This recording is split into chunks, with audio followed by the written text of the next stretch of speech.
There are more than 10,000 registered IT firms. तो मैं जब ऐसे काफी सारे लोगों से मिल रहा था तब मुझे लगा कि सूरत में पोटेंशियल, तब I made up my mind कि मेरे को सूरत में रैंकिंग कुछ कर रहा है। Pandemic was a nightmare, no doubt about it. लेकिन लुकिंग बैक अब जो बोले जो रह गए हम लोग, It was a blessing. Everybody it's a blessing. Most of the unicorns यानी जो 10,000 करोड़ की कंपनीज आज के दिन में जो लास्ट 10 साल में बनी है इन द स्टार्टअप इकोसिस्टम, वो लोग जो बिजनेस मॉडल से चालू किए थे, उनका business model back then and today is very different. Team will make a business sustainable. So I think team highest marks to the team. In fact आज भी हम कोई कंपनी में इन्वेस्ट करते हैं, हमारा 50% से ज्यादा मार्क्स जाता है टीम को।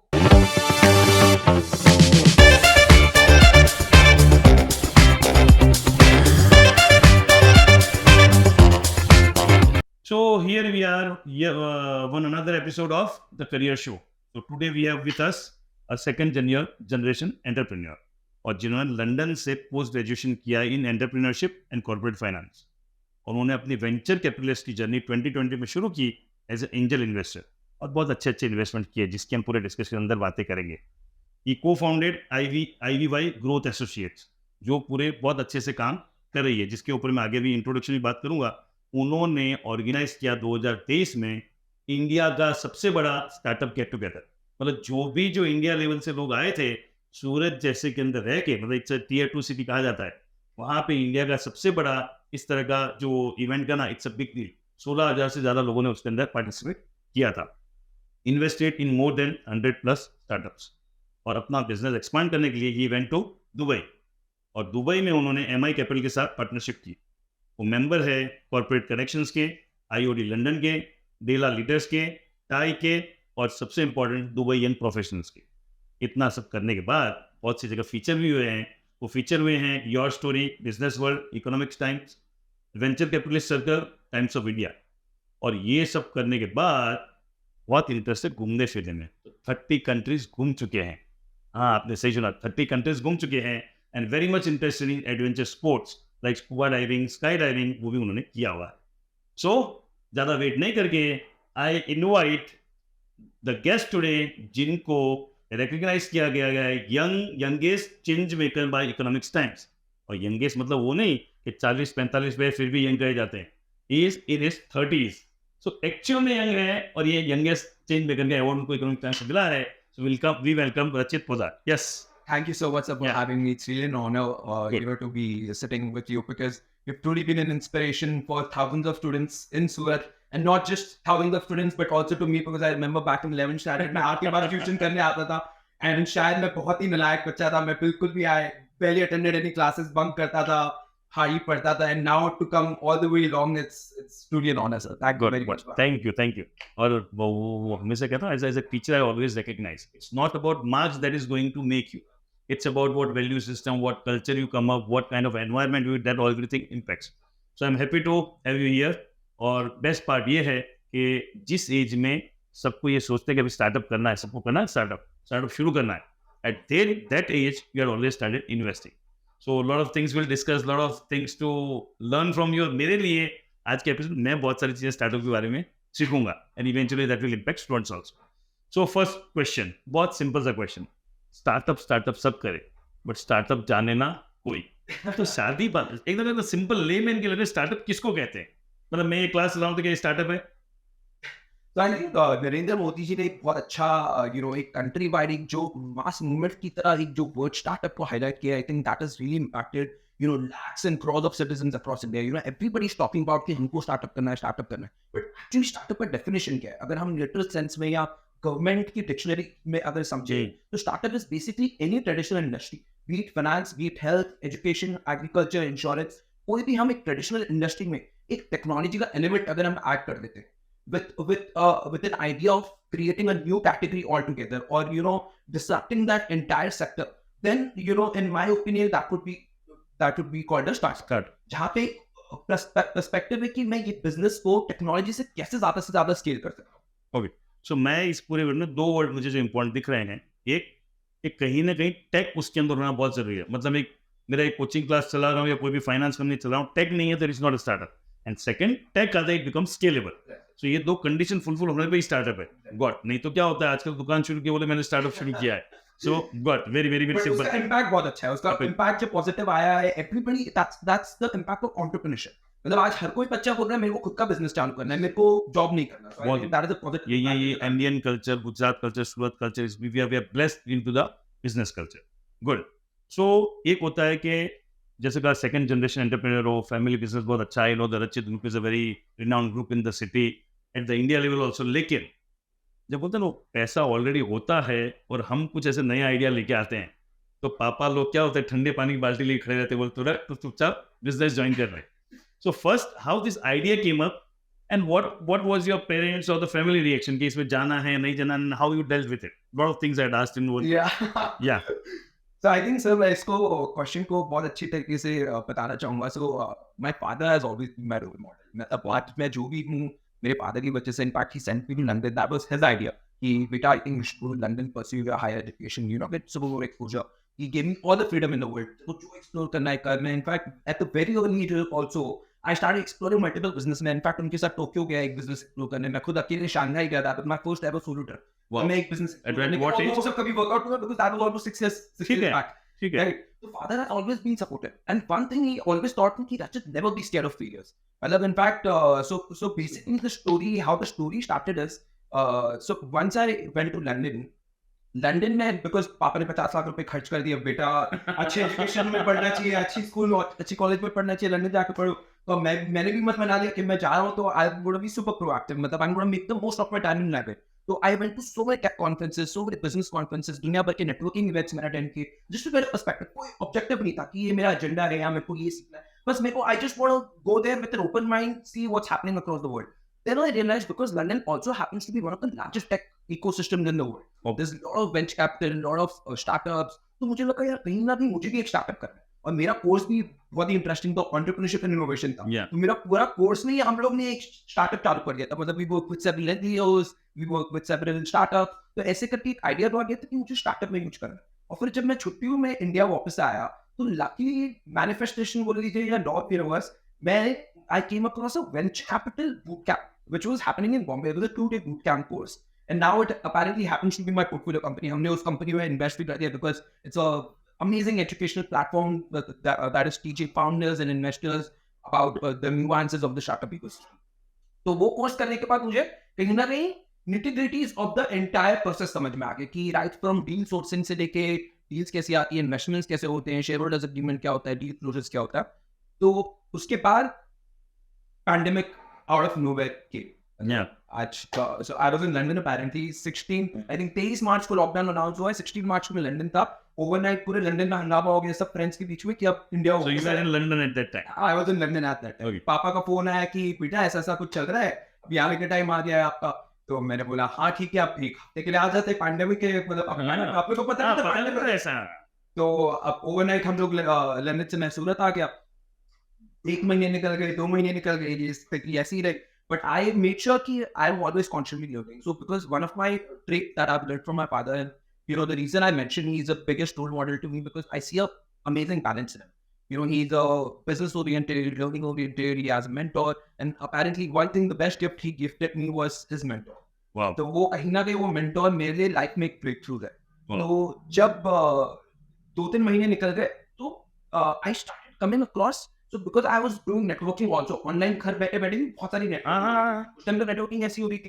तो I came across a lot of interesting companies जिनको capital की जरूरत थी, जिनके पास lack of capital था, but they had amazing ideas, they wanted to do something amazing.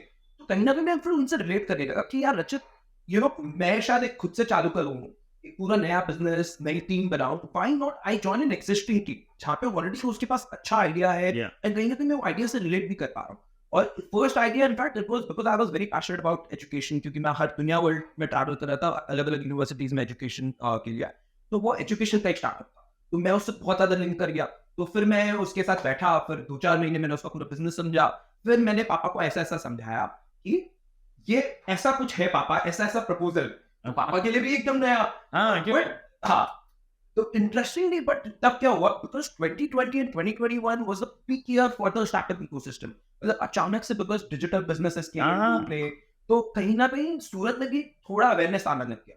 तो you know we consulted couple of people, फिर हमें रियलाइज हो कि हाँ ऐसा कुछ हुआ जा सकता है. और फिर लकीली बिकॉज मेरा वीसी का बैकग्राउंड था in terms of boot camp that I done, तो I was connected to that investment banker. Luckily उन्होंने मेरे को एंड टू एंड पूरा प्रोसेस, मतलब मेरा फर्स्ट डील भी, आज क्या होता है फर्स्ट डील में लोग मिस्टेक्स करते हैं, हाँ। See, I'm not saying that deal was right or wrong, हाँ। बट जो प्रोसेस होता है डील का कहीं ना कहीं उसमें आपने गड़बड़ करते हैं। रिगरस फॉलो करना होता है। But luckily because of the investment banker who was also my mentor, तो उन्होंने मेरे को पूरा एंड टू एंड समझाया कि क्या प्रोसेस होता है डील में, अपने को क्या क्या फैक्टर्स अपने को देखने हैं। उनका ड्यू डिलिजेंस का मेरा पूरा टेम्पलेट मैंने बनवाया था। ड्यू डिलिजेंस के बाद हमने पूरी वैल्यूएशन रिपोर्ट उस कंपनी की बनवाई, हमने पूरे शेयर होल्डर्स एग्रीमेंट बनवाए। तो वो पूरे प्रोसेस में मैं फर्स्ट प्रोसेस में मैं पूरा सब कुछ सीखा नहीं, बट हाँ एक बेसिक अंडरस्टैंडिंग हो गई मेरे को। हाँ। तो उधर से फिर फर्स्ट कंपनी से हमने जर्नी चालू की है, और फिर तब से लेके इट्स नेवर एंडिंग जर्नी। मतलब I still remember for few months I was operating alone out of my home, घर पे छोटा सा ऑफिस जैसा बना गया, और तब से फिर अलग अलग कंपनी से ऑनलाइन ही एंगेज करके LinkedIn has actually been a gold mine for me sir. lot of people underestimate the value of LinkedIn. In fact, especially in a city like सूरत में लोगों को लगता है LinkedIn सिर्फ लोगों के लिए जिनको जॉब ढूंढना है। But whereas if you see most of the decision makers across the world, not just in India, are present on LinkedIn. So that is the power of LinkedIn. What's truly been a gold mine for me. I've met some of the most amazing partners, some of the most amazing startup founders through LinkedIn. And the personal brand also that I've been able to build over the years is the credit I would give to is LinkedIn. Wow. So in short, कोई वो smooth process निकल गया। तो कई बार होता है ना कि पापा चाहते हैं फैमिली बिजनेस ज्वाइन कर, मैं बिजनेस नहीं ज्वाइन कर, बिजनेस में इन्वेस्ट करना है, एक्सपीरियंस नहीं है, भाई तू यहाँ बैठ मैं इसके अंदर पढ़ा, but that everything went well. And one thing, दो चीज़ें बहुत अच्छी बोलते हो, just be first in the whole process you have always been a good learner. जैसे लंदन भी जाके पढ़ाई की अपनी जगह पे, but what you shared is I attended conference, I attended this. तो ये आज की जनरेशन में बहुत जरूरी है कि real life learning is way beyond the four walls of classroom. Classroom में जो मिल रहा है बहुत वैल्यूएबल है, लेकिन जो रियल सीखा उसमें से बहुत सारी चीजें पॉप अप हुई, लोगों से मिले, वो सब interaction. And second thing what your father said, never afraid of getting fail. In fact, interesting you to that point, sir. In fact, जब हम लोग फर्स्ट इन्वेस्टमेंट भी कर रहे थे, डैड एक तो एडवाइजर थे हमारे, डैड उनको बोलते हैं कि ज्यादा से ज्यादा क्या होगा, फेल होगा तो इसकी एमपी की फीस है, सेकंड एमपी की फीस। तो आई थिंक वो that perspective give you freedom to and the power which I can see in your words is, कई बार होता है बोलने के लिए स्लोगन बोलते हैं कि फेल होगा चलेगा, बट जब फेल होते हैं तो 12 बज जाती है। But here he meant those word कि एक्चुअली फेल हो क्या होगा, एक एमपी की फीस और लगे। Commendable, I am really happy to hear all those things. अब इसमें एक चीज हमेशा आती है कि ये वेंचर कैपिटल्स की बातें आती है, इसके अंदर एंजल इन्वेस्टर इन्वेस्टमेंट बातें, ये सब मेट्रोस की बातें। सूरत जैसा टियर 2 सिटी, वहां से सपना आया, चलो पापा ने permission they the, but how you got that confidence, what vision you got कि नहीं सूरत में से भी ये पॉसिबल हो सकता है? सो सर मैं बात करूं पैंडेमिक की, जब पैंडेमिक का चालू हुआ था, आई स्टिल रिमेंबर, क्योंकि हम लोग जब पहली डील कर रहे थे, हमारा पहला इन्वेस्टमेंट कर रहे थे, तो हम लोग ऑब्वियसली भी कंसल्टेड सूरत में कौन लोग हैं जो इस काम में करते हैं, तो हम लोग ने 2-4 लोगों से मिला। बट तब मेरे को समझ आया कि सूरत में हार्डली ऐसे 5-7 लोग, बट क्योंकि मेरा लंदन का एक्सपोजर था, बॉम्बे का, तो मुझे ये तो बहुत क्लियर अंडरस्टैंडिंग कि इसका इकोसिस्टम बहुत बड़ा है। इट्स जस्ट दैट कि वो सूरत में आज मेरे को दिख नहीं रहा है, बट कहीं ना कहीं सूरत में एक चीज जो बहुत अच्छी बात है कि people adapt to new businesses very easy. Very business minded people. Right. ये सुना के बहुत चीज। पास में भी जितने नए बिजनेसेस आ रहे हैं, तो वो एक मास वे में लोगों ने अडेप्ट किया उस बिजनेस को। तो सूरत में मुझे एक चीज का पोटेंशियल बहुत क्लियर दिख रहा था, because we are one of the richest cities in India. तो डायमंड टेक्सटाइल्स की वजह से आई वाज क्लियर कि सूरत सिटी में कैपिटल बहुत और टैलेंट भी बहुत है। मतलब in terms of IT if we see there are more than 10,000 registered IT firms. तो मैं जब ऐसे काफी सारे लोगों से मिल रहा था, तब मुझे लगा कि सूरत में पोटेंशियल, तब I made up my mind कि मेरे को सूरत में इंडस्ट्री कुछ करना है। एंड उसमें सब होता क्या है, एक नए एंटरप्रेन्योर के लिए, who wants to carve a new path for himself, वो एक कोई बड़ी सिटी में जाके एक अपना पाथ बना सकता है, या एक छोटी सिटी में अपना पाथ बना सकता है। बड़ी सिटी में जाएगा तो he probably be one of thousands, नई सिटी में वो अपना पाथ जाके बनाता है तो he be one of those 10 people. लेकिन वो स्ट्रगल भी अलग रहती है। अब वो स्ट्रगल अलग रहती है। मतलब आई स्टिल रिमेंबर दुनिया भर के मेरे को क्रिटिक्स मिलते हैं। मैं बोलता हूँ ना, lot of people used to say क्या है ये, मतलब पापा को जाके बोलते थे आपका इतना बड़ा बिजनेस है और आपको ये नया लाइन में क्यों जा रहे हैं। तो और दूसरा जमा बिजनेस ही है, भी आपको रिटायर होना कौन देखेगा, ये नई तुके क्यों कर रहे हो, बराबर है। हमारा और सर मेरा और पापा का रिलेशनशिप या बैलेंस हम लोग का ऐसा है, पापा का भी हमेशा से एक विजय था कि मेरे को डाइवर्सिफाई करना। आज फैमिली बिजनेस का सिर्फ एक गोल ये नहीं है कि हम लोग एग्जिस्टिंग बिजनेस को बढ़ाएं, शायद वो फैमिली बिजनेस का जो प्लेटफॉर्म ऑलरेडी बना हुआ है, वो प्लेटफॉर्म को लेवरेज करके हम कैसे एक नया business create I always say this thing कि अगर कई बार बोलता फैमिली बिजनेस भी ज्वाइन करना है तो इस विजन से ज्वाइन करो कि पापा 100 पे लाए तो इसको 1000 पे और 10x कैसे करो, जाके बैठना है तो इसमें कोई बड़ी धार मारनी ही नहीं है ना। तो पापा और मेरा रिलेशनशिप हमेशा ऐसे ही रहा है कि पापा ने मुझे कभी ये नहीं बोला है कि तू अलग कर रहा है, ये सेम अम्ब्रेला के अंदर है and I am supporting you with every step. तो एक नया वर्टिकल शुरू हो गया है अपना। आज के दिन में मुझे छोटा सा छोटा वो स्टेप लेना होता है इन टर्म्स ऑफ पर्सनल या मतलब गुड हम लोग एक वी मेक श्योर कि 15-20 दिन में हम लोग एक कम्युनिकेशन हो दिस इज ह्यूज, क्योंकि सबसे बड़ा ये बोलता ना, even I do give career counselling, parenting counselling बातें करता, सबसे बड़ा इशू ये है कि रिलेशनशिप इतना टॉस पे, कम्युनिकेशन नहीं है, एंड देन द पीपल, फिर बच्चे आगे बोलते हैं, पेरेंट आगे बोलते हैं कि इसके करियर के बारे में कैसे करें। तो कम्युनिकेशन होगा तो करियर प्लानिंग तो आराम से हो ही जाएगा। Awesome, good. चलिए थोड़ा स्टार्टअप के अंदर थोड़ा डेप्थ में घुसते हैं। सो मैंने तो क्वेश्चन तैयार करके रखे हैं। What are the key criteria to be kept in mind to startup? Startup अगर मुझे शुरू करना है, कोई भी जो भी व्यूअर्स देख रहे हैं कि स्टार्टअप शुरू करना है, तो क्या क्राइटेरिया दिमाग में लेके चलना चाहिए? आज के टाइम में sir I think the opportunity is really big, you no, if a new entrepreneur, मतलब पहले का टाइम जब था एक बिजनेस चालू करने के लिए रिसोर्सेज बहुत कम, कहीं ना कहीं शायद लैक ऑफ कैपिटल हुआ करता था, या let's say digital penetration was not high, but today if you see post pandemic I think we are at an all time high digital. जितने भी मैंने ये शोज किया जिनसे मिलता हूँ ना, pandemic was a nightmare, no doubt about it. लेकिन लुकिंग बैक अब जो बोले जो रह गए हम लोग, everybody it's a blessing and specially for the business, तो इसने बहुत बड़े होराइजन ओपन मेरा तो करियर सब पैंडेमिक में चालू है। मुझे याद है पैंडेमिक रूम में मेरा करियर चल रहा है, दिन के 10-10 12-12 घंटे पढ़ रहा हूँ, नेटवर्किंग कर रहा हूँ, फिर अचानक ये सब क्लिक हो गया आउट ऑफ नोवेयर। गुड, या तो आई थिंक आज के टाइम में the opportunities really big, you know, आज you know there are so many thousands of sectors, मतलब हर ट्रेडिशनल सेक्टर में एक न्यू अप्रोच से एक कोई नया बिजनेस क्रिएट किया जा सकता है।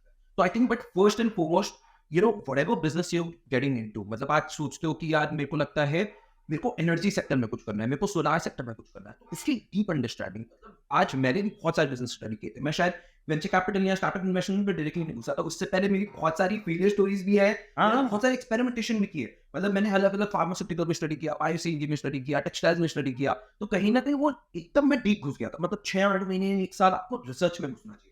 Second I think foremost important is the team, मतलब कहीं ना कहीं अपने देखते हैं कि जितनी लार्ज ऑर्गेनाइजेशंस बिल्ट है, the foundation remains team and most of the unicorns यानी जो 10,000 करोड़ की कंपनीज आज के दिन में जो लास्ट 10 साल में बनी है इन द स्टार्टअप इकोसिस्टम, वो लोग जो बिजनेस मॉडल से चालू किए थे, उनका business model back then and today is very different. करना ही पड़ेगा क्योंकि बिजनेस इज वेरी उनका लाइफ डायनेमिक है, बहुत डायनेमिक है, राइट। तो कहीं ना कहीं team is what you know text to you, team will make a business sustainable. So I think team highest marks to the team. In fact आज भी हम कुछ कंपनी में इन्वेस्ट करते हैं, हमारा 50% से ज्यादा मार्क्स जाता है टीम को। मतलब हम लोग we spend a lot of time with the team. मतलब in fact I am proud to share this कि हम लोग जितने भी हमारे फाउंडर्स हैं, they are more like family to us. मतलब because we believe it's a partnership, it's not an investor investing into I am not an investor, I don't have any higher authority over the founder, it's an equal partnership. But एक अलग चीज जो निकल के आ रही हुई ये है कि एज अ स्टार्टअप हर कोई क्या सोचता है कि मुझे टेक शुरू करना है, बहुत सॉलिड आइडिया लेके आना है, या कुछ बहुत एकदम अजीब सा कुछ करना है ना। I am listening totally different और एक देखिए भी अल्टीमेटली उसको चलाने वाले कौन है? इंसान। कोई भी टेक्नोलॉजी, इंसान का अगर वो विजन ओवर नहीं होगा तो नहीं चलेगा। So this is really a deep insight even for me that team is going to play a very critical role. Ratan Tata का saying है कि you know business is people, it's not actually money. And once you actually inculcate this in your mindset कि business is actually people, you will start looking at business very differently. You will start building relationship very differently. And in terms of ideas, sir, आप देखोगे ना, ideas है commodity. मतलब आज मेरे पास already हजारों ideas है, तो और वो जब तक एग्जीक्यूट नहीं हो सकते जब तक टीम नहीं। और दूसरा मैंने किससे सुना भी था कि फर्स्ट कि आपका पहला कस्टमर आपका एम्प्लॉय है, and second thing is idea. मैं भी जानता हूं कि आइडिया हर किसी के पास है, the key lies in the whole execution only. वो मैं कई बार एग्जांपल देता हूं कि बड़े बड़े तुरंत खाओ आइडिया छोड़ो, मैकडी वाला सिंपल सा एक ब्रेड लेके काट के पेटी रख के देता है, नहीं मेकिंग सच अ $multi-million कंपनी। क्यों? एग्जीक्यूशन उस लेवल पे मैकडी जैसा कोई नहीं कर सकता, तो एग्जीक्यूशन के लिए लोग लगेंगे। So very very deep insight कि हाँ अल्टीमेटली लोगों को देखना बहुत जरूरी है। गॉट मूविंग अगेन, ये तो हो गया कि स्टार्टअप शुरू कर दिया, ध्यान रखते हैं as investor point of view से कि हाँ मुझे लोगों के ऊपर काम करना है क्योंकि वही मेरे कंपनी चलाएंगे। सेकंड कॉन्सेप्ट, सेल करने के लिए मार्केटिंग का कितना इंपॉर्टेंट रोल है, क्योंकि टेक है, स्केलेबल करना है, तो what how important is the marketing plays in the startup? So I think earlier what was happening is there were only traditional mediums of marketing. अभी आज के टाइम में हम देख रहे हैं तो there's influencer marketing, there's content creators, there's Instagram और Facebook या उसकी वजह से बहुत सारे influencers आ गए. So there are the new age of marketing has really shaped up how companies are actually marketing now. Yeah. In fact, another marketing which is still underrated, I still feel कि उस पर बहुत ज़्यादा emphasis होना चाहिए is personal branding. मतलब lot of founders when they start, they do not have a lot of capital. उनका एक बेसिक आइडिया होता है, उस पर उनको बनाना होता है. तब वो मार्केटिंग ज्यादा, या तो वो दो तरीके से मार्केटिंग कर सकते हैं. एक तो मैं जाके एक होर्डिंग ले लूँ, थिएटर में ऐड डाल दूँ जिसपे लाखों खर्च हो जाएंगे, या तो मैं सेकंड मेरा पर्सनल ब्रांड वैसा बनाऊं, लेवरेजिंग लिंक्डइन, लेवरेजिंग इंस्टाग्राम, कि मैं ये एक ऐसा ब्रांड बन जाऊं कि मेरी initially at least for the first few months और फर्स्ट फ्यू इयर्स मैं अपने पर्सनल ब्रांड को लेवरेज करके मैं कैसे आई ड्राइव. एंड अल्टीमेटली जो फर्स्ट इसके पहले क्वेश्चन जो आंसर दिया, की क्राइटेरिया फॉर स्टार्टअप, उसमें भी यही था, I will look up for the people. तो अगर मैंने मेरा ब्रांड बना लिया है तो अल्टीमेटली कंपनी कौन है? मैं ही हूँ, मैं ही चलाने वाला हूँ. तो भले वैल्यूएशन कंपनी का होगा, बट कोई भी इन्वेस्ट कब करेगा कि भाई फाउंडर का विजन क्या है, फाउंडर का वैल्यू सिस्टम क्या है, तो वो सब चीजें देखने हैं. तो personal brand will definitely play. So I think that is the new age. That I think every young entrepreneur, budding entrepreneur should focus on. So- भाई मेरे को एक personal brand बनानी है. So Meta, Google, influencer marketing, and now you need to make a personal branding. It's like you need to become Amitabh Bachchan of your brand. God, very important. So ये सब होने के बावजूद इतना पैसा है, इतना सब ये चीजें हैं, why majority of startup fail? क्योंकि एक आइडिया लेके आ रहा है, विजन लेके आ रहा है, जो पैसा लगा रहा है वो भी ड्यू डिलिजेंस करके करता है, why majority startup fail? I think this is one of the major reasons. What is happening is कहीं ना कहीं हाइप की वजह से कि आज हम हर दिन एक न्यूज में देखते हैं ये स्टार्टअप ने 10 करोड़ उठाए, ये स्टार्टअप ने 100 करोड़ उठाए, ये स्टार्टअप की वैल्यूएशन 10,000 करोड़ हो गई. तो वो हाइप में ना कहीं the youth is also getting lost. There are pros to it, positive impact आ रहा है, but there is also a con कि यूथ को अब लग रहा है कि business is all about valuation and raising capital. तो कहीं ना कहीं इसमें यूथ लॉस्ट होके they are not focusing on the right fundamentals of business. मतलब अल्टीमेटली यार स्टार्टअप हो कि वो एक ट्रेडिशनल बिजनेस हो, ट्रेडिंग हो, मैन्युफैक्चरिंग हो, उसका बिजनेस का फंडामेंटल तो सेम ही रहना है. प्रॉफिटेबिलिटी, मार्जिन, वो तो तीनों चीजें. हाँ, लेकिन आजकल मैं भी कई जैसे यूथ से बच्चों के साथ ही रहता, मैं सुनता ही हूँ, तुमको ये दिखता है वैल्यूएशन करना है, बेच बातचीत कर जाना है, वो धंधा करना ही नहीं चाह रहे हैं. तो कहीं ना कहीं वो फंडामेंटल की वजह से people are raising capital and then not being able to use that capital efficiently is harming them. So that is one major factor where I feel people are getting lost. हाँ, so अगर viewers को बोलूं तो startup वार्टअप अपनी जगह पे basically वो धंधा है, बिजनेस है, जैसे बेसिक धंधा बिजनेस होता है वैसे करोगे तो स्टार्टअप विल बी सक्सेसफुल. और उसकी जगह इन्वेस्टर के टाइम इतने ज्यादा चेंज हुए, उसको फर्क नहीं पड़ता क्या आइडिया है क्या नहीं, उसको फर्क पड़ता है बिजनेस का fundamental. Business fundamentals are right, investors will change, not the other way around. In fact, हमारे साथ काफी बार ऐसा होता है कि हमें पता चलता है यार मार्केट में ये बहुत अच्छा फाउंडर है और he's building an amazing company with amazing fundamentals of business. We try and reach out to him. We heard that you're looking to raise capital. We would love to partner with you. Perfect. अच्छे ultimately मैं startup investor को भी as a business partner ही देख रहा हूँ. आज मैं मेरे पापा से लेके बिजनेस शुरू किया, उसकी जगह I am taking from investor, तो वही चीज हो गई. बट बेसिकली चीजें हैं कि मुझे मेरे फंडामेंटल ऑफ बिजनेस राइट रखने पड़ेंगे and everything fall it is place. Good. So then coming to the, अभी ये दोनों पॉइंट ऑफ व्यू से बात करेंगे. What are the stage of investing from investor point of view, और उसका सेकंड क्वेश्चन हो सकता है कि व्हाट अ स्टार्टअप मतलब मैं कंपनी शुरू कर रहा हूँ तो मेरे लिए इन्वेस्टिंग स्टेज क्या आएंगे, मुझे क्या ध्यान देना है, and from an investment point of view what are the stage of investing? So I think first I'll come to the startup point. Fine. एक जब startup capital raise करना चाहता है, और first of all तो I would like to highlight कि capital raise कब करना चाहिए. That is an imperative question. क्योंकि हर एक startup का एक different dynamics होता है, हर एक different dynamics होता है. तो startup को capital तब raise करना चाहिए जब उसको लगता है कि ये capital से मैं एक X% of growth achieve कर पाऊँ. That's when he goes, because traditional sources of finance are not easily available to startups because there is no hard asset, right? So that is why they think कि जब मैं ये capital से if I can go to a certain scale, that's when they look up to raise capital. A capital जब raise करने जाते हैं, there are multiple processes. Honestly, it may sound very very simple, but it's very simple. मतलब although वो बोलते हैं common sense is not common everywhere. Common sense ही है. इसका कोई वो rocket science formula जैसे अब तक भी जो डिस्कशन किया, तो स्टार्टअप क्या है, बेसिक बिजनेस का तो कॉमन सेंस ही है. जो कॉमन सेंस छोड़ के कुछ अजीब सा करने जाते हैं वहां मरते हैं. So I think first first parameter for the founder is to determine कि मेरे को कितना कैपिटल चाहिए. वो डिटरमाइन करता है मैं इतना अगर कैपिटल मेरे को चाहिए मार्केट से तो मैं इतने कैपिटल से इतना रेवेन्यू ड्राइव कर पाऊँ, बिजनेस ड्राइव कर पाऊँ. फिर उसके अराउंड वो एक पूरी बिजनेस की थीसिस बनाता है अपनी, पूरा उसका इंडस्ट्री एनालिसिस करता है, रिसर्च करता है, कॉम्पिटिटिव एनालिसिस करता है. तो वो जो पूरा बिजनेस का रिसर्च रिपोर्ट होता है, उसका पूरा एक बिजनेस प्लान होता है, वो एक पूरा पिच डेक फॉर्मेट में. क्योंकि आज मुझे कोई भी इन्वेस्टर को रीच आउट करना है तो मुझे कुछ तो एक डॉक्यूमेंट चाहिए होगा. The simplest, easiest, compelling document is a pitch deck, which is almost I would say 40-50 page document, जिसमें आपका पूरा बिजनेस का हिस्ट्री, फ्यूचर में क्या करना चाहता हूँ, मेरे प्रोजेक्शंस क्या है, वो सब कुछ कवर हो जाता है. So that is the first step. And if you see effectively, there are two ways of reaching to any investor. One is like I said, LinkedIn. मतलब that is the best way to reach to any investor क्योंकि पूरी जितनी investor community है वो सब LinkedIn. और second way is cold email. तो LinkedIn का I would say the average conversion ratio would be much higher than an email because हम समझते हैं email का open rate is very low. तो first document is to finalize is your pitch deck. Then उसके अलावा there are multiple other documents जैसे आपका financial projections का पूरा spreadsheet बनता है, फिर आपका वैल्यूएशन रिपोर्ट बनता है. तो ये मेजर में ये 3 डॉक्यूमेंट्स ऐसे हैं जो आपको क्लियरली आपको रेडी करने पड़ेंगे.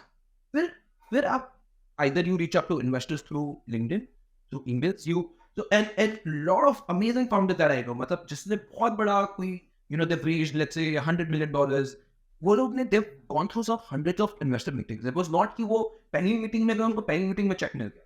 मतलब आज मैं इतने फाउंडर्स को जानता हूँ सर, वो लोग 10-15-20 करोड़ रेस कर चुके हैं, अमेजिंग इन्वेस्टर्स ऑलरेडी होंगे. वो फिर भी आज इनफैक्ट सूरत की बात है, थोड़े दिन पहले एक इन्वेस्टर्स कॉन्फ्रेंस था, हमारी पोर्टफोलियो स्टार्टअप है, उसने ऑलरेडी अच्छा खासा कैपिटल रेस कर चुके हैं, some amazing investors on board.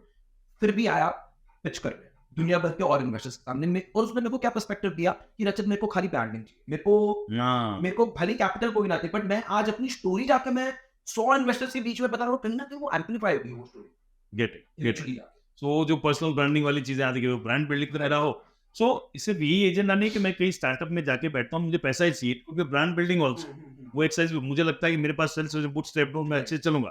फिर भी स्टार्टअप में जाना चाहिए, पिच करना चाहिए, you come into the eyes of the market, और शायद वो चीजें आगे चले. And to break down this into further more this in detail, इसमें अलग अलग स्टेप्स होते हैं, मतलब अलग अलग टाइप्स ऑफ इन्वेस्टर्स भी है इस इकोसिस्टम में. एक तो इंक्यूबेशन, हमने काफी बार सुना होगा इंक्यूबेटर्स होते हैं. एक सिंपल लैंग्वेज में इंक्यूबेशन, क्योंकि मैं जानता हूं बट ऑडियंस के लिए क्लियर होगी, ये सब बड़े जार्गन से लगते हैं. तो इंक्यूबेशन बेसिकली एक स्टार्टअप जो बहुत ही अर्ली स्टेज पे है, जो एक प्रोडक्ट मार्केट फिट भी जिसने अचीव नहीं किया, मतलब वो प्रोडक्ट पे वर्किंग कर रहा है, उसने एक प्रोटोटाइप बना लिया है, बट कहीं ना कहीं वो मार्केट में अभी तक प्रॉपर्ली कमर्शियलाइज नहीं हुआ, टेस्ट नहीं किया है.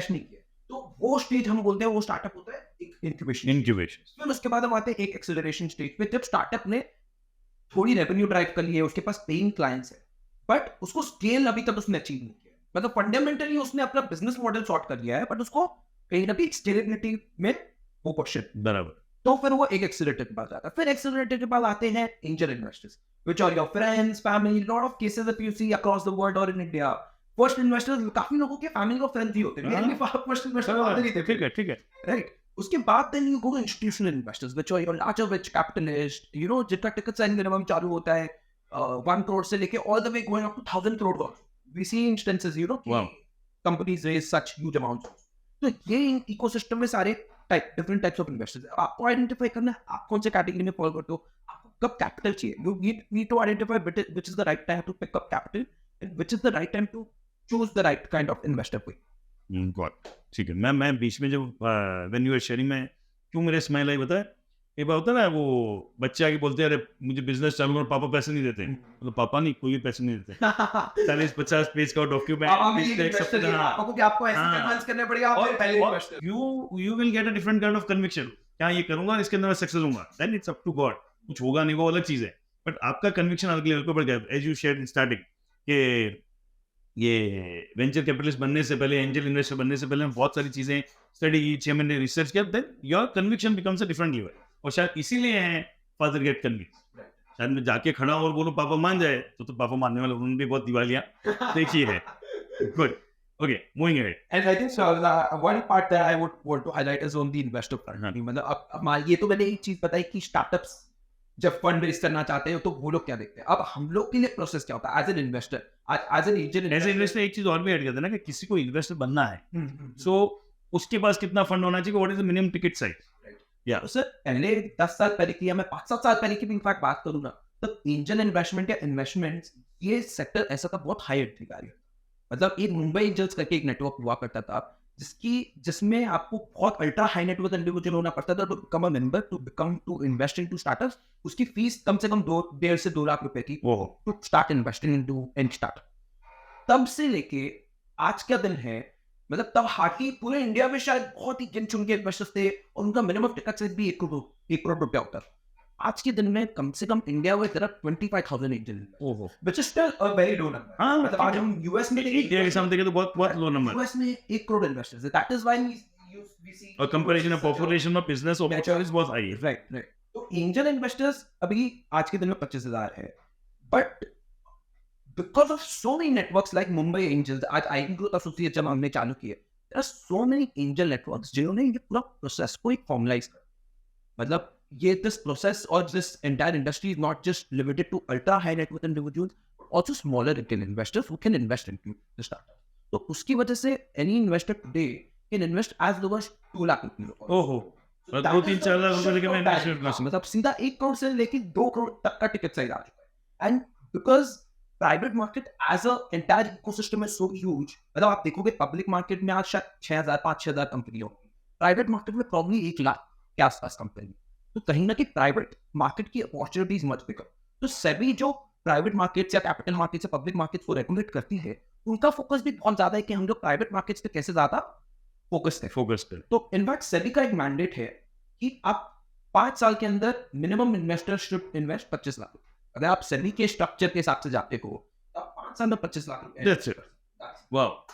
तो I think the way the entire networks, मतलब और in just IT growth associates, IT के अलावा बॉम्बे में there are so many networks, Bangalore में, दिल्ली में, सूरत में there are other networks which help investors invest into startups. वो लोग बेसिकली, हम लोग क्या करते हैं, हम लोग पूरा बैकएंड प्रोसेस देख लेते हैं। आज इन्वेस्टर का जो पेन पॉइंट क्या क्या है, आज एक डील सोर्सिंग सबसे बड़ा पेन पॉइंट होता है, क्वालिटी डील्स आना, तो दैट बिकम्स द फर्स्ट। तो हम लोग आज पूरे इंडिया वाइड से हम लोग डील सोर्स करते हैं, अलग अलग पार्टनरशिप्स करते हैं, इंस्टीट्यूशंस जाते हैं, इंक्यूबेटर्स के पास जाते हैं, वी टेल देम कि आप हमें डील्स दो। तो हम लोग के पास हर महीने कम से कम 100 डील्स आते हैं। फिर वो 100 डील्स में से हमारी पूरी एक सीए सीएफए की टीम है, वो लोग पूरा ड्यू डिलिजेंस करते हैं, इवैल्यूएशन करते हैं, मार्केट का स्टडी करते हैं। उसके बाद वो लोग 2 से 3 डील सेलेक्ट करते हैं कि ये 2-3 डील में अच्छी लगी। ओके, सो मैं इसको एकदम सिंपल लैंग्वेज में समझूं, वो टीचर था तो सिंप्लीफाई के बिना गुस्सा नहीं मिलेगा। तो आईवी बाई ग्रोथ या ये जो भी एसोसिएशन होते हैं वो इस तरह से है कि म्यूचुअल फंड टाइप हो गया, राइट, कि 2-2 लाख, 5-5 लाख, 10 लाख, जो भी आपने टिकट साइज रखी है उसके पैसे इकट्ठे कर लिए, and then you had got a kitty of 2 crore rupees, suppose जैसे 10 लाख रुपए पर पीस ने मिलकर 2 करोड़ की किटी बना ली। Now a team of yours, जो आईवीआई या जो भी एसोसिएशन उसकी टीम है, वो सब स्टडी करके उसके अंदर से वो लेके आएगी और कंबाइन सबका इन्वेस्टमेंट होगा। राइट। सर अलग-अलग बहुत सारे मॉडल थे। ये एक मॉडल हो गया जहाँ पे एक साथ आपने capital, but this is basic model, ये सब इकट्ठा हो गया तो म्यूचुअल फंड की तरह एक साथ होकर, that is this all association इसके लिए बन रहे हैं। एक नया इन्वेस्टर को, बिकॉज अब इतने सारे नेटवर्क से नए इन्वेस्टर को एक हेडेक नहीं लेना है कि मेरे को सीखना पड़ेगा। वो सीधा आईवी जैसे नेटवर्क या कोई भी अदर नेटवर्क के पास जा सकता है और बोल सकता है कि मेरे पास 10 लाख रुपीस है और मुझे स्टार्टअप में इन्वेस्ट करना है, 5 स्टार्टअप में इन्वेस्ट करना है, मैं हर स्टार्टअप में 2-2 लाख रुपए लिख सकता हूँ, मैं हर महीने उसको डील्स लेके आऊंगा।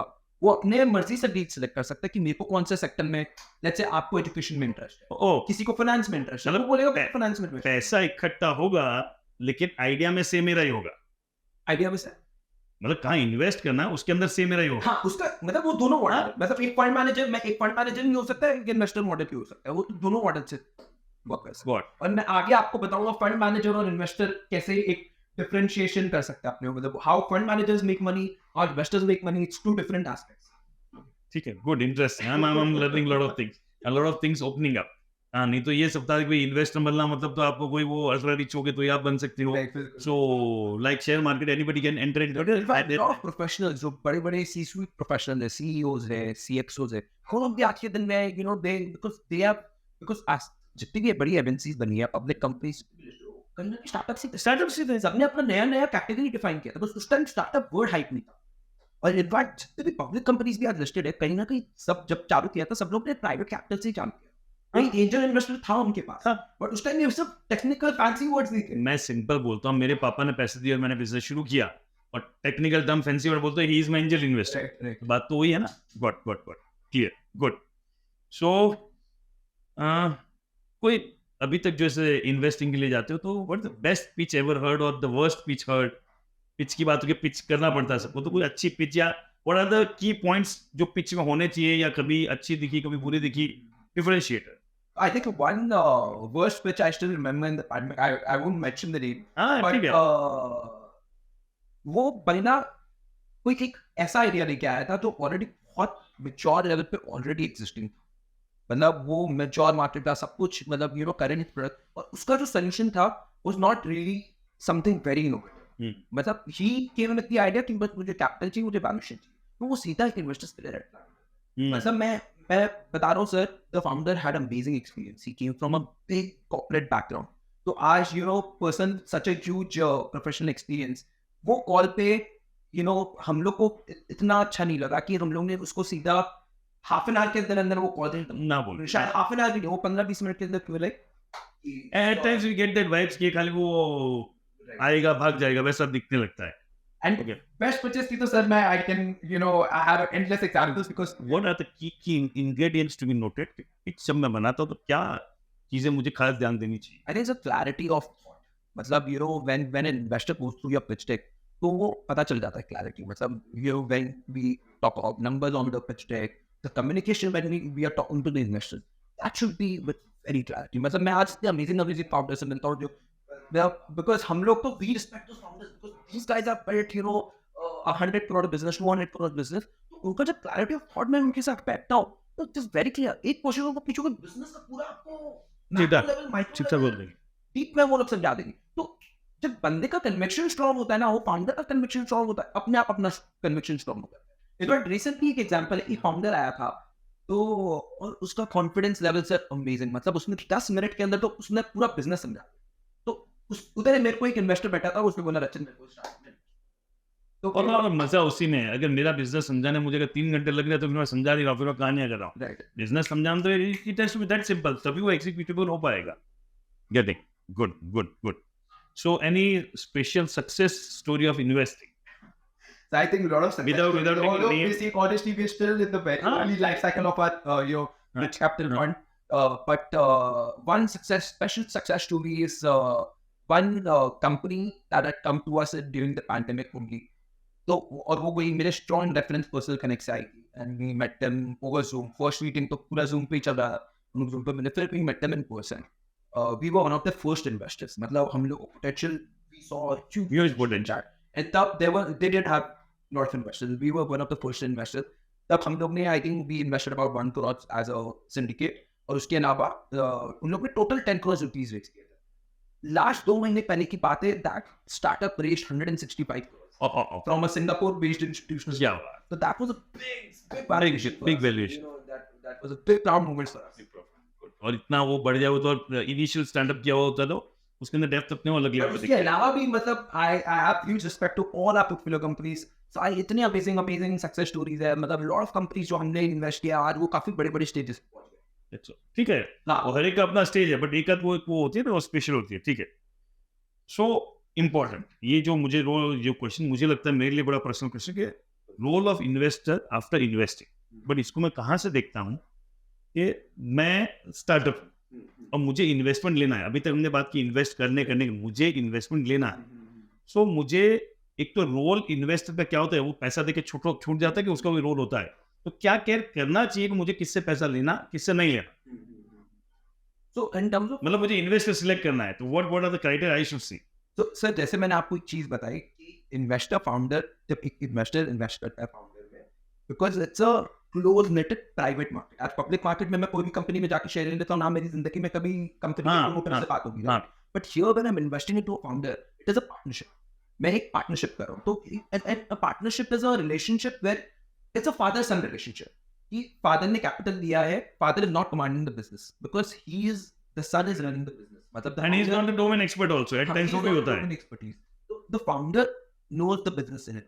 मैं I am probably investing into so many sectors. तो मुझे शायद वो सेक्टर का बिल्कुल भी आइडिया नहीं होगा. I am the betting on the founder. Founder का जो डीप नॉलेज है उसी को बिजनेस रन करना है. तो I have no right to say कि तेरे को बिजनेस ऐसा चलाना. It should be sharing more like experiences. How can I contribute? Where can I contribute, मैं कोई मैं ऐसा नेटवर्क आपके लिए अनलॉक कर सकता हूँ, क्या मैं सूरत में आपके लिए कुछ कर सकता हूँ? It is always about going beyond your way to help the startup, not guide the startup. They are not, to command over the startup. So one thing that we clearly avoid while investing into startup, we never command. यार तेरे को ये करना चाहिए, भाई तू धंधा चला रहा है, तेरे को पता है। सो स्टार्टअप पॉइंट ऑफ व्यू से मुझे ये देखना चाहिए कि मैं जिससे पैसा ले रहा हूँ या इन्वेस्टर जो मेरा बन रहा है वो कमांडिंग नहीं होना चाहिए। हाँ, वो अपना नेटवर्क, मेरा बिजनेस बढ़ाने के आइडियाज दे सकता है, बट मेरे बिजनेस के डे टू डे में घुस जाएगा तो फिर बिजनेस नहीं होगा। हाँ, और वो जरूरी भी है कि मेरा डोमेन ऐसा दिया है, आप बड़े लेवल पे हो, 25 चीजें आप जानते हो, तो obviously your business inside would help, but domain expertise मेरी है तो वहां वो काम नहीं लगेगा। Very very very yes. But I think this is very important for a founder to make sure that there is a healthy relationship between an investor and it is also important for us as an investor to know when to step in, when to not step in.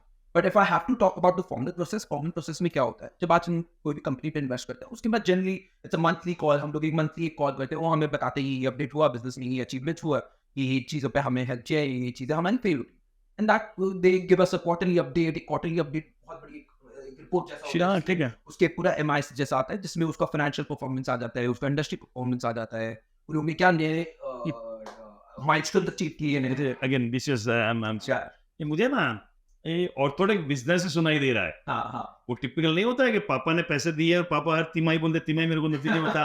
सो वही चीजें हैं, just ये structured हो गई। यहाँ पे you need to do this. पापा कैसे बोलते पापा बहुत नेक कर रहे हैं, क्यों मांग रहे हैं, क्या मांग, बट ये सब आज मांगी जा रही है, उसको करने में अल्टीमेटली एडवांटेज मेरा है, बिकॉज मुझे चीजें दिखती रहेंगी और अकाउंटेबिलिटी बढ़ती है। आज मैं कोई भी इन्वेस्टर मुझसे रिपोर्ट मांगता है, आज हम लोग भी, हमारे जितने इन्वेस्टर हैं, भी मेक श्योर की क्वार्टरली अपडेट उनको जा क्या हो रहा है, क्या नहीं हो रहा है। तो आज जब इन्वेस्टर का कन्विक्शन हमारे ऊपर बढ़ता है ना, तो वो हमको और इन्वेस्टर्स लाके देता है, वो कहीं ना कहीं हमें नेटवर्क एम्पलीफाई करता है ना, हमारा ब्रांड वैल्यू एम्पलीफाई करता है। तो I think the importance of reporting, investor reporting is very very crucial. And then जो एक चीज जो मुझे सुनाई दे रही है कि बिजनेस इनसाइट इन्वेस्टर के पास अच्छी होनी चाहिए। वैसे नहीं कि पैसा ही लेके आ रहा है, कई बार ये भी हो सकता है कि भाई मेरे चाचा मामी बोलते हैं कि ये पैसा मैं इन्वेस्ट कर लूं, बट बिजनेस इनसाइट नहीं है, वो विजन नहीं है, तो वो एक vision alignment is very necessary. जोड़ी बननी चाहिए। कहीं ना कहीं डिसरप्टिव माइंडसेट चाहते हैं कि ये तो होगा, ये फोन है, बराबर है।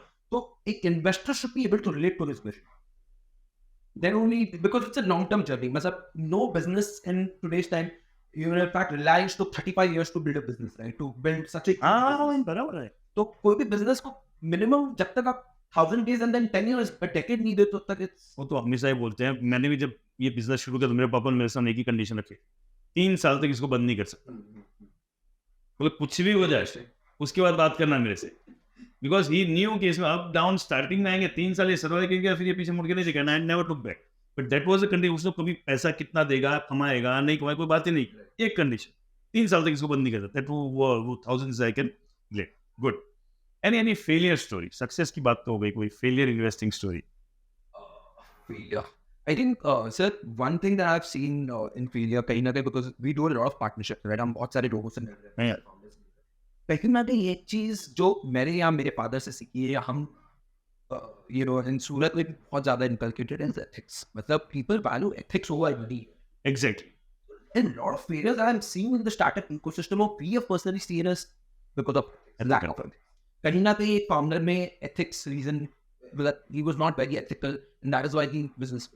So I think, paisa is a byproduct. Money will come, go. You will do a lot of exploration, but you need to stick to your ethics. You cannot do anything wrong with any of your stakeholders. When I say stakeholders, it's your employees, it's your team members, it's your customers, investors. So if you go against the ethics, then you and I am also strong believer of karma. वो कर्मा कहीं ना कहीं पकड़ता है, लगता है कि short term मुझे दिख जाए कि मैंने कुछ भी उल्टा सीधा किया और सक्सेस मिल गई, और लॉन्ग टर्म में देखो तो कहीं ना कहीं इम्पैक्ट करता है। Very good.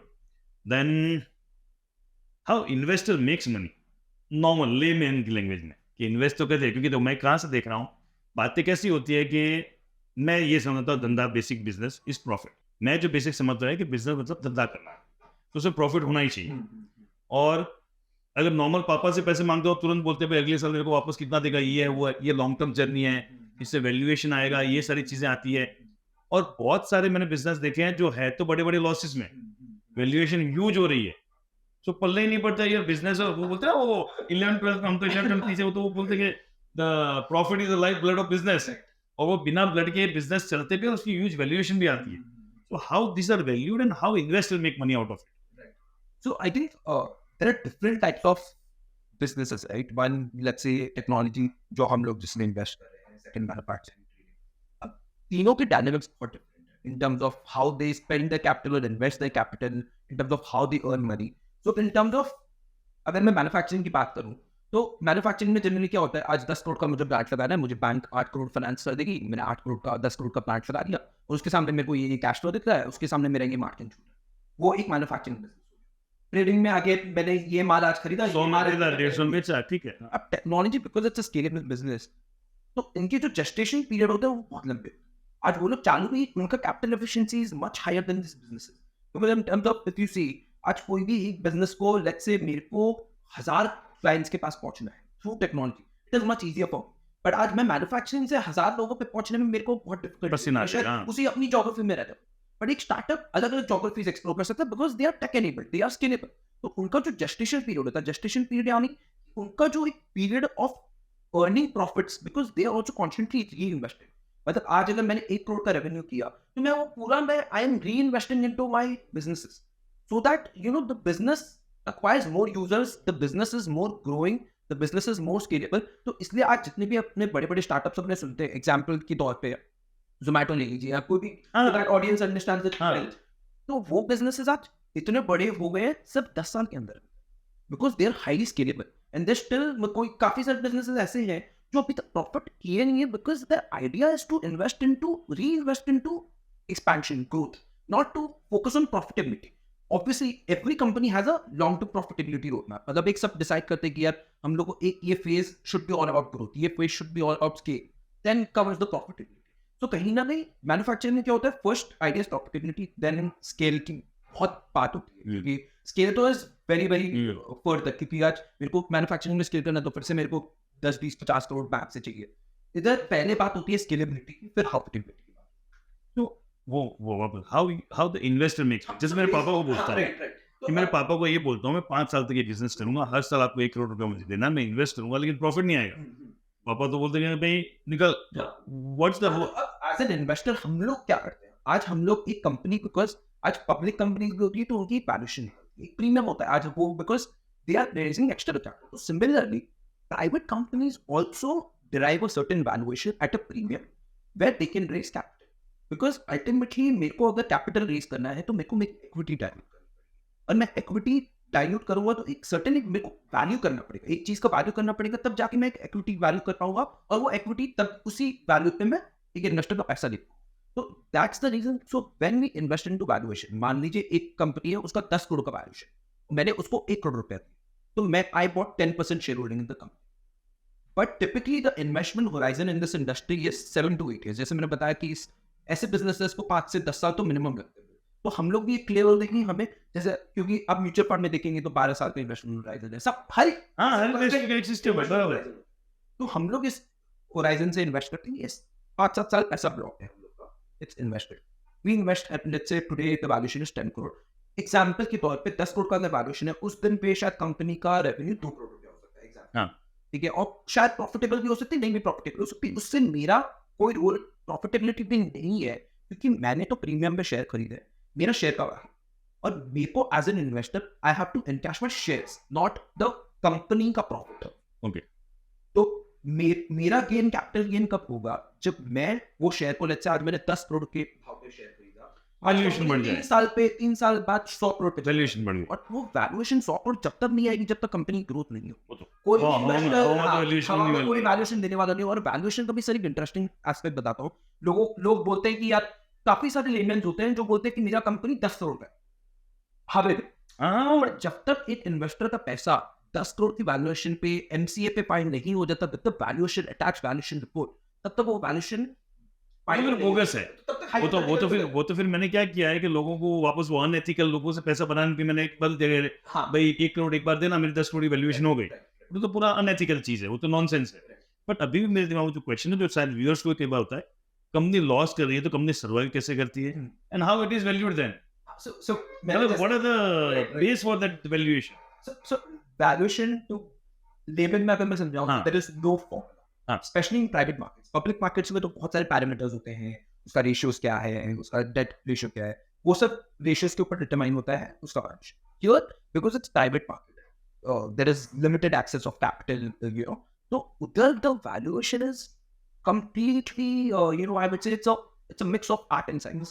मतलब मैं एक एक्स कंपनी है, मैं उसका पूरा बिजनेस स्टडी करूंगा तो मैं बोलूंगा इसका वैल्यूएशन, मुझे लगता है फाउंडर बोलता है कि मेरा वैल्यूएशन 10 करोड़ है, मुझे लगता है कि इसका वैल्यूएशन 8 करोड़ है. एक और दूसरा इन्वेस्टर हो सकता है, उसको लगता है कि अब ये कंपनी का तुम 12 करोड़ वैल्यूएशन. मैं इस पोटेंशियल में मैं ग्रोथ इस तरीके से देखता हूँ. तो the everyone in this industry has a different insight of looking at a valuation. There are obviously multiple models. There's a transaction comparable method in valuation. जब हम similar companies को study करते हैं, उनका valuation क्या है? Based on that, we define the valuation. But completely, if I have to talk in layman, it's a game of demand and supply. आज अगर मेरे को 1 करोड़ रुपए चाहिए 10 करोड़ की valuation पे, मेरे पास investor ready है 1 करोड़ रुपए देने, मेरी valuation 10 करोड़ रुपए होगी. बराबर है. Get it. So in short ये हो गया पूरा फ्यूचर के ऊपर वैल्यूएशन है. Right. वैल्यूएशन जो लेमन समझता हो क्या है कि बुक में प्रॉफिट कितना है, लॉस उसके ऊपर है.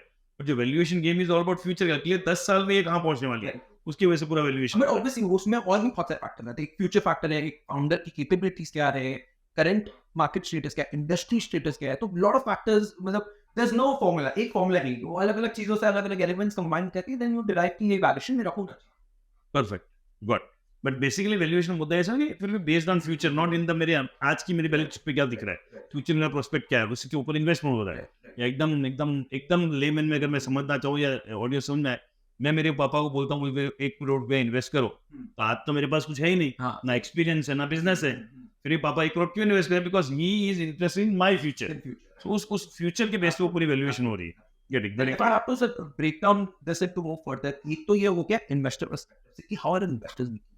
Now we as fund managers, because we are also structured fund managers where we raise capital from our investors. Until date we've raised about 50 crore, जो हमने अलग अलग स्टार्टअप्स में about 100 स्टार्टअप्स में deploy किया. अभी हम लोग ने एक सेमी का ऑफिशियल रजिस्ट्रेशन सर्टिफिकेट लिया जिसमें we have right to raise about 100 crore. तो वो अब हम लोग क्या करेंगे, वो 100 crore हम लोग एक पूल करेंगे अलग अलग इन्वेस्टर से. We as fund managers then we decide हमें कौन कौन से स्टार्टअप्स में पैसा.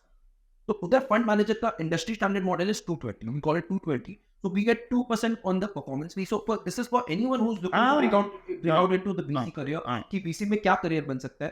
तो as fund manager you get 2% every year on let's say 100 crores. So 2 crores you get as a fees every year upfront, standard fees as fund management. And 80-20 मतलब 20% I get on the entire capital. Valuation. Let's say 100 crore का आज मैंने conservative basis पे 300 crore capital gains हुआ मेरा in 10 years, let's say 7-8 years. तो मैं 20% मुझे as a fund manager मिलेगा, 80% goes back to the investor. So more or less जैसे वो पोर्टफोलियो मैनेजमेंट सर्विस प्रोवाइड कर उस तरह का चीजें होंगी. मेरा पैसा मैंने किसी को दिया है, एनी फंड मैनेजर इन्वेस्टिंग, तो वो प्रॉफिट में शेयर करता है, उस तरह से वो चलता है. मॉडल वही है, बट ये अनऑर्गेनाइज मार्केट है, थोड़ा इसका सिस्टम अलग अलग हो सकता है, जैसे वैल्यूएशन के सिस्टम भी अलग अलग हो सकते हैं. गुड. सो ऑलमोस्ट एंड पे आ रहे हैं, तो 2-3 इंपॉर्टेंट क्वेश्चन है. एग्जिट एंड आते तो exit, how when you decide कि इस कंपनी से एग्जिट लेना है या इस कंपनी में टिके रहना है. So I think I know very exits is it's the biggest question that most of the people ask कि इसमें exits क्या होते हैं. तो अगर exits in general macro perspective पे अपने समझे तो there are 3 kinds of exits. One is IPO, which is primarily for larger companies. जब एक कंपनी 5,000 करोड़ की बन जाती है, 10,000 करोड़ की बन जाती है, तब वो सोचती है कि मेरे को लिस्ट हो. Second is mergers and acquisitions. Mergers and acquisitions as a concept, if you see, आज अपन इतने ड्यू में सुनते हैं जियो ने इसको एक्वायर कर लिया, जियो इसको एक्वायर कर लिया.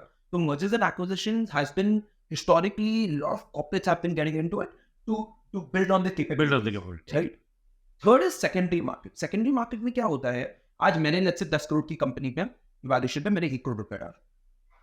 आज कंपनी बहुत अच्छा ग्रोथ कर रही है, कंपनी 100 करोड़ की वैल्यूएशन पे पहुंच गई है. एक इन्वेस्टर ऐसा हो सकता है जिसको उस कंपनी में मुझसे शेयर्स थे, तो मैं उस इन्वेस्टर को जाके बोलता हूँ मैं आपको 80 करोड़ की वैल्यूएशन पे I am ready to give you my shares. तो दैट इज सेकेंडरी, मतलब बेसिकली मैं सेकेंडरी मार्केट में मैं दूसरे इन्वेस्टर्स को मैं मेरे शेयर. I got it. ये सिंपल शेयर बाजार जैसा है. राइट. मैंने शेयर लिया है मार्केट वाला, I am asking what basically decide मुझे, मैं आपका शेयर है, मैं बोल रहा हूं I was coming to that. तो एग्जिट्स हम लोग डिसाइड नहीं करते, to be very honest. Exit is purely based on the performance of the company. आज कंपनी अगर अच्छा ग्रोथ करेगी तो there is higher scope of exit. और एग्जिट हम लोग के लिए, because we're investing in early stage, हम लोग के लिए सिर्फ 2 ही ऑप्शन है। मैं आईपीओ तो बहुत दूर देख रहा हूँ, सिर्फ 2 ही ऑप्शन है हम लोग के, मर्जर्स एंड एक्विजिशन और IPO, sorry mergers and acquisitions and second. तो मर्जर्स एंड एक्विजिशन में हम लोग ने लकीली फॉर्चुनेटली लास्ट 3 साल में भी हमने 3 मर्जर्स एंड एक्विजिशन, वाह, although it was a smaller transaction ठीक है, of 50 crores, ठीक है, but ये एग्जांपल्स की larger company came and bought the attack company. तो कहीं ना कहीं वो जो एग्जिट है ना, वो फाउंडर रिटर्न। मैं एज एन इन्वेस्टर नहीं बोल सकता कि मेरे को कब एग्जिट है, क्योंकि इसमें लॉक इन भी है, एक इन्वेस्टमेंट होराइजन है कि मेरे 7 साल के लिए इन्वेस्ट करना है। तो मैं तो कमांड नहीं रख सकता कि मेरे को आज एग्जिट चाहिए। ऑब्वियसली सी, जब आपका फाउंडर और इन्वेस्टर का रिलेशनशिप बहुत अच्छा है, कंपनी ग्रोथ कर रही है, तब मैं शायद 3 साल बाद बोल सकता हूँ कि यार if you have any other investor secondary market में, आपके पास फाउंडर को मैं बोल रहा हूँ कि आपके पास कोई ऐसा इन्वेस्टर है जो मेरे शेयर्स खरीद सकता है, तो वो मैं I would like to offer my gate but it is an absolutely illiquid asset class. आज स्टॉक मार्केट में मैं सुबह 9 बजे मैं चाहूँ तो मैं अपना, हाँ, इसमें मैं चाहूँ तो सेल नहीं कर सकता, इसमें मैं सेल नहीं कर सकता, because it's a long term industry. ठीक है। तो कहीं ना कहीं हम लोग के लिए exits is purely based on the founder and investor relationship. एक तो हो गई best case scenario, a good case scenario would be a merger and acquisition. Larger company comes, buys stake or complete stake in that company. और second is कि मेरे को company should be such growing कि मेरे को secondary में मेरा कोई ना कोई है जो चाह रहा है। इनफैक्ट इंटरेस्टिंगली हम लोग सर, कोई अच्छी ग्रोथ कंपनी होती है ना, हम लोग उसकी सेकेंडरी में खरीदते हैं, बराबर है, क्योंकि मेरे को एक डिस्काउंटेड वैल्यू पे शेयर मिल जाता है। बराबर, और हम लोग ने भी अपना सेकेंडरी पे शेयर दी, दोनों साइड होता है, दोनों साइड। वो तो बायर सेलर दोनों को तो भी चलेगा। मुझे दिखता है तो मैं किसी का मैं स्टेक परचेज करूंगा, मेरा स्टेक सेल करना चाहूंगा, तो इवेंचुअली ये मार्केट इतना मैच्योर होता जाएगा। आज हम लोग ने देखा है, ये एक तो this industry if you talk about it's in lakhs of crore. मतलब अपने को ये इंडस्ट्री लगती है कि छोटी है या पता नहीं इसमें क्या चल रहा है, इतने बड़ी चीजें, हम 1000 करोड़ के फिगर सुन रहे हैं, but if you actually think from that perspective, इसमें तो largest fund in this industry 10, 15, 20 lakh crore, Tiger Global, SoftBank, बड़े नाम हैं जिनके इतने बड़े फंड हैं। तो there is clearly a big industry. It's just that बस वो उतना स्ट्रक्चर नहीं है, इसलिए लोगों को वो चीजें दिखती है। स्ट्रक्चर बहुत ज्यादा है, मैं वही समझा, स्ट्रक्चर बहुत ज्यादा स्ट्रक्चर है। इससे स्ट्रक्चर, ट्रांसपेरेंट, फॉर्मल, सब सीनियर एग्जीक्यूटिव्स, बड़े लोग इसमें इन्वॉल्व है। It's a very concentrated industry, it's not for masses, it's very structured. It's just that कि अवेयरनेस अभी तक टियर 1 में ज्यादा है, टियर 2 में अवेयरनेस नहीं। If you go to Bangalore में बड़े बैंगलोर में शायद 1000 बीस है, सूरत में वो हार्डली 2 है, 2-3 लोग। गेटिंग, हाँ, बट थैंक्स के इस बोलते ना, पेन अभी है लेकिन ये करने के लिए बहुत जरूरी, बिकॉज इट विल, इसके जनरेशन को इसका फायदा मिलेगा। Getting, so if anybody want to start in startup शुरू करना है, सो फ्यूचर को देखते किस तरह के स्टार्टअप शुरू करने चाहिए? तो मैं इसमें एक पर्सपेक्टिव ये बोलना चाहूंगा। इसमें होता क्या है, हम काफी बार कैरी हो जाता है कि ये सेक्टर में we need a lot of research reports कि ये सेक्टर में तो बहुत ज्यादा पैसा हो रहा है, ये सेक्टर में ये हो रहा है, ये सेक्टर में ये हो रहा है। जैसे एडटेक बीच में चला प्राइस उसका बिल्कुल एकदम पैट गया कि यार मेरे को तो अब इसी सेक्टर में कुछ कर, बट दैट्स अ साइकिल। हर एक सेक्टर का एक साइकिल आएगा, वो ऊपर भी जाएगा, नीचे भी जाएगा। तो what you as an entrepreneur should not decide कि बिजनेस मेरे को रिसर्च रिपोर्ट पे कर रहा है या मेरे को बिजनेस एक न्यूज पे कर रहा है कि एक न्यूज ने बता दिया कि ये सेक्टर बहुत अच्छा है, इस सेक्टर में बहुत फंडिंग आ रही है, तो मैं ये सेक्टर में मैं इन्वेस्ट करूँ। You should clearly identify an opportunity जहां पे आपको लग रहा है कि मैं इसका कुछ बिजनेस सेंस बना सकता हूँ या ऐसा प्रोडक्ट बना सकता हूँ which can be actually a game changer in this particular पूरे प्रोसेस में। एक चीज जो मुझे बहुत क्लियर हो रही है पूरे प्रोसेस के अंदर, सब बेसिक कॉमन सेंस की चीजें हैं, सिर्फ उसमें टेक्निकल चीजें आ गई है। जैसे एक करियर काउंसलिंग के लिए कोई बच्चा आता है, वो आके बोलता है सर मैं कौन सी डिग्री लूँ, तो मैं भी यही बोलता हूँ स्कोप देख के मत ले, तुम तुझे इंटरेस्ट क्या है, तुझे मजे किसमें आएगा, तुझे जिसमें लॉन्ग टर्म तो टिक पाएगा वो तू ले। तो सेम वे स्टार्टअप वैसे जानते हैं सर कि इसमें स्कोप है इसलिए करूँ, वो कर। What you enjoy, what is your vision as a founder, वो आपको शुरू करना चाहिए। हम लोग भी एज एन इन्वेस्टर हम लोग क्या करते हैं, हम लोग स्ट्रक्चर्ड अप्रोच करते हैं। मतलब आज हम लोग we invest in all sectors, we are sector agnostic. मतलब हम लोग ने एजुकेशन, हेल्थ इंश्योरेंस, हर तरीके के हम सेक्टर्स में इन्वेस्ट करें, बिकॉज वी अंडरस्टैंड कि कोई सेक्टर कभी डाउन होगा, कोई कभी अप होगा, and it is good to diversify across sectors. Got. Hence, we follow very structured portfolio approach. मतलब इसमें I think for any investor, who is looking to invest into startups, he should be with the mindset कि मुझे portfolio, मुझे एक company में check नहीं करना। आज पब्लिक मार्केट्स में हम स्टॉक मार्केट में इन्वेस्ट करते हैं, तो it's a clear portfolio approach. तो पोर्टफोलियो अप्रोच में you invest into small cap companies, also mid cap companies, also large cap companies, सब कुछ वही डिफरेंट सेक्टर्स, also बेसिक वही चीज है, वही चीज। ठीक है, मेरे एंड से लास्ट क्वेश्चन है, फिर लास्ट में anything if you are doing, कि किसी को सीखना हो इन्वेस्टिंग या startup, how how you learn, what is your journey of learning? लोग बोलते हैं बुक्स पढ़ने का, लोग बोलते हैं इसको फॉलो करने का, लोग बोलते हैं ये कोर्स करने का, what is your journey of learning?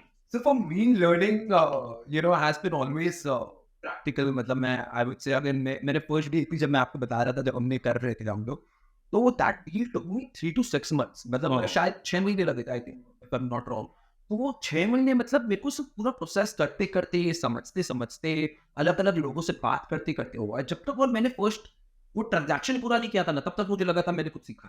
But first जिस दिन मैंने वो फर्स्ट ट्रांजैक्शन किया, तो लेट्स से मैं कोई भी इन्वेस्टर आज बोलता है कि मेरे को इकोसिस्टम में बोलता है, मैं उसको वही बोलता हूँ कि you start lean, never think कि मेरे को you want to invest huge.